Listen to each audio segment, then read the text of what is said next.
मेरी बुआ जी की शादी करीब 30 साल पहले हुई थी। तब मैं करीब 8 वर्ष की थी। मेरे फूफा जी के 3 छोटे भाई हैं और सबसे छोटी एक बहन है। घर में वो सबसे बड़े हैं। जब से मैं समझने लगी थी तब से मैंने उन्हें अलग ही रहते देखा था। मेरी मम्मी बताया करती थीं कि उनकी सास और तीनों भाई और बहन बहुत सीधे थे। मेरी बुआ तेज किस्म की थी। पीहर में दादी, बुआ, पापा और मम्मी सिर्फ इकलौती भाभी थी जो भी उन्हें पसंद नहीं थी और ना ही पसंद था उनके काम में हाथ बटाना। यही हाल उनका ससुराल में था। उनके पति के अलावा घर में और किसी का रहना और अन्य का काम करना उनको पसंद नहीं था।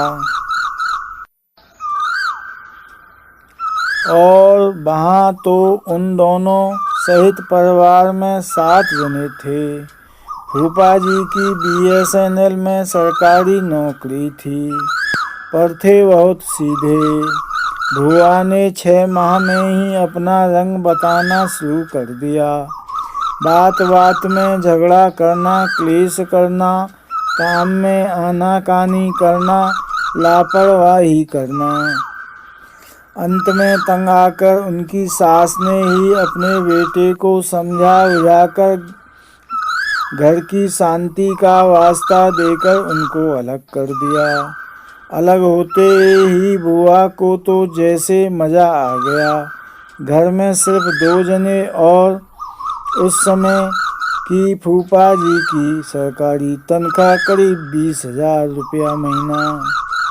उन्होंने तो उस नशे में ससुराल में करीब सबसे नाता तोड़ लिया। देवरों की देवरानी की शादी में भी शामिल हुई तो मेहमानों की तरह। एक दिन उनकी सास को अचानक लगवा मार गया। 6 माह बिस्तर पर पड़ी रहीं पर बुआ मात्र उनको हॉस्पिटल में मिलकर आ गई। बाद में एक बार उनके घर जाकर हालचाल पूछने भी गई तो दूर के रिश्तेदारों जैसा व्यवहार किया। कुल मिला के सास को कभी लगा ही नहीं कि वो उनके बेटे की बहू है जिसको उन्होंने 25 साल पाला पोसा और जैसी बहू की उन्होंने आशा की होगी। 6 माह बाद उनकी सास बिस्तर पर पड़ी पड़ी ही स्वर्गवासी हो गई।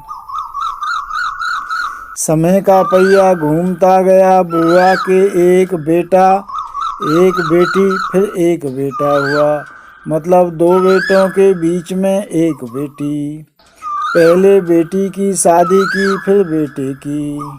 समय का खेल देखिए। वही बड़े बेटे की पत्नी ने आते ही 6 माह भी नहीं निकाले घर से अलग होने के लिए नाटक करने चालू कर दिए। घर में क्लेश करना चालू कर दिया। इस बार एक बात उल्टी हुई। बहू नौकरी पेशा करने वाली सरकारी हॉस्पिटल में नर्स थी। बुआ और फूफा जी ने जैसे तैसे 1 साल निकाला और दूसरे बेटे की शादी की कि काश दूसरी वाली सही आएगी। पर दूसरी वाली पहली वाली से भी तेज निकली।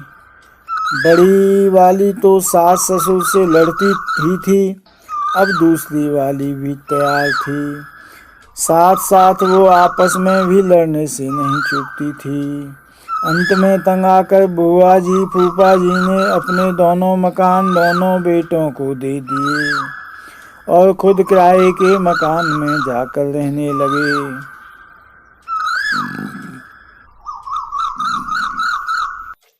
उन्होंने अलग रहते साल भर ही नहीं हुआ था कि बुआ को लकवा मार गया।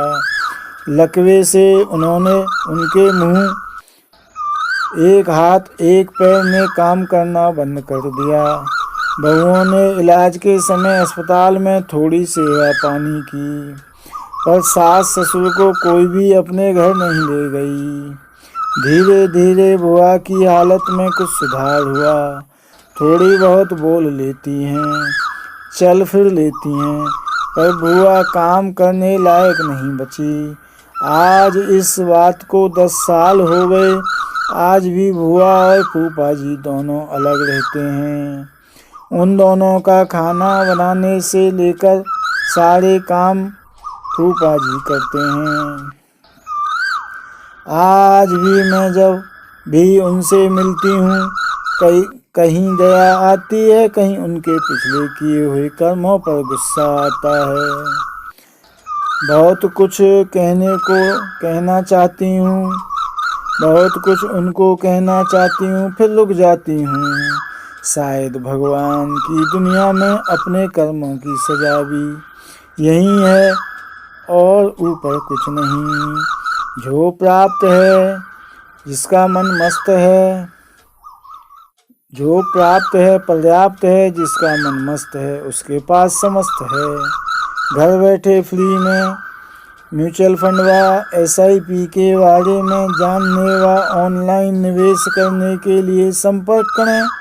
हमारा पता ब्लॉक I, दुकान संख्या 20, नगर पालिका मार्केट, बस स्टैंड व रेलवे स्टेशन के पास, पुराना GT रोड, कोसी कलां, जिला मथुरा, उत्तर प्रदेश। पिन कोड 281403 में 13 जुलाई 1982 से सेवा में समर्पित कुलभूषण भार्गव से। मोबाइल 94 122 77 970 पर दोपहर 2 बजे से रात्रि 8 बजे तक के मध्य में संपर्क करें अथवा हमारे ऑफिस में आएं।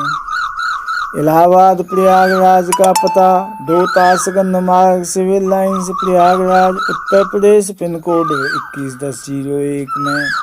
आकाश भार्गव से मोबाइल नंबर 81 715 65 657 पर रात्रि 8 बजे से रात्रि 11 बजे के मध्य में संपर्क करें, या इलाहाबाद प्रयागराज में ही लव भार्गव से मोबाइल नंबर 89 798 82 474 पर सायं 4 बजे से 6 बजे के मध्य में संपर्क करें, या व्हाट्सएप पर संदेश लिख भेजें।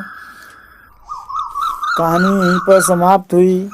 यदि आपको पसंद आए तो आप इसे लाइक, शेयर, सब्सक्राइब जरूर करें। अगले वीडियो में आपसे फिर मिलेंगे।